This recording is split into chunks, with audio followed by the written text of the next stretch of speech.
चर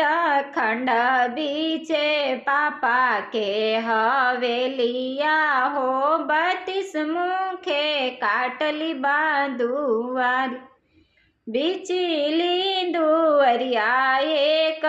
चित्र उरे हलयाई पड़ेले श्री राम के ऐसन चित्र उरे हलिए नाउनी हम से देउना बतलाई जिनी सीता ब्याह ले जाई बिये राजा जी उहे सीता चित्र उरे फिर चलाया जना फिर चल बाजना फिर चल साजली बरियात ऐसन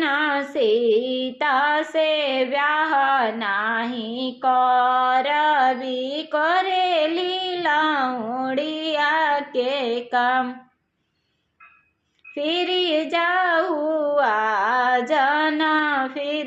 जाहुबा जना फिर जाहु साजली बरियात ऐसन राम से ब्याह नाही करबी करेले गिरहस्तिया के काम लवट हुआ जना लवट हुआ